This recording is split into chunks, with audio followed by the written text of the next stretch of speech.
What is the best track you've ever driven? You know, I personally find something that I like about every track that I run. But I would say the best. I'd have to narrow it down to a couple. Portland International Raceway. First turn entry is just ridiculous. In fact, I smashed into Tony Angelo about 80 miles an hour doing a demo there one time. So I love that track. And Ebisu. Ebisu in Japan, you know, it's the mecca of drifting. And I really enjoy the Toge course there.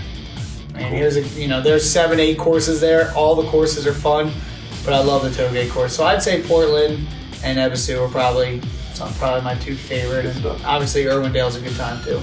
The big long drifts that you can get into there, right? Yeah. Nice. Yeah, I just love going, 100 miles an hour and throwing a car. I mean, that's one of the funnest things to me. Cool.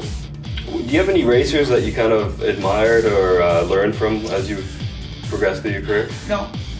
I don't really have any one person that I really admire or look up to.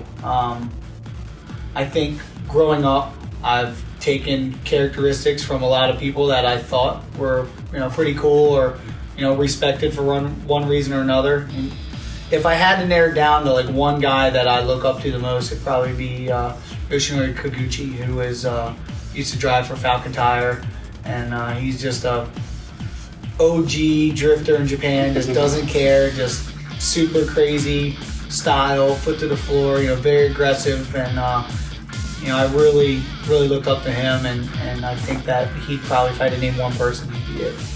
Cool. So what advice would you give to an amateur drifter that's trying to get into the series?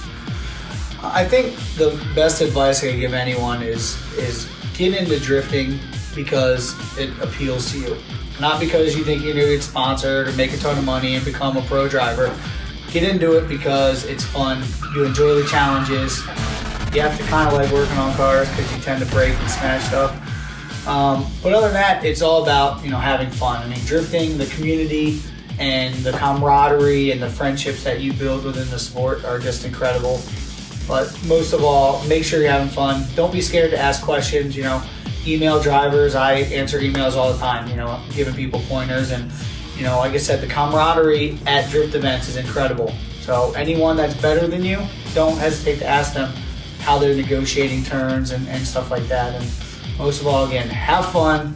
Don't get into it because you think you're gonna become some big pro driver, because that's definitely a huge challenge. But if your fun turns into that, then it's all the better. Yeah, that's awesome. One question here is pretty standard one. Are you a gamer? Yes. What type of games do you like to play? I only play car games. I do like I do like Guitar Hero and Rock Band. That's always fun to play about 2-3 in the morning, hanging out with the boys. But I've always been into car games. That's ever awesome. Since I remember. Cool. Simulation style games or like arcade style games? Sim games. If it doesn't feel good, I just can't get into it. I mean, I've played some arcade games, but it just doesn't keep my attention. Like challenges of realistic driving. For me, I even use some of the stuff that I play, I even use as a tool in the off season to keep my hand-eye going, and some of them I've really been able to dial in to be really realistic, to where I feel like it helps me out.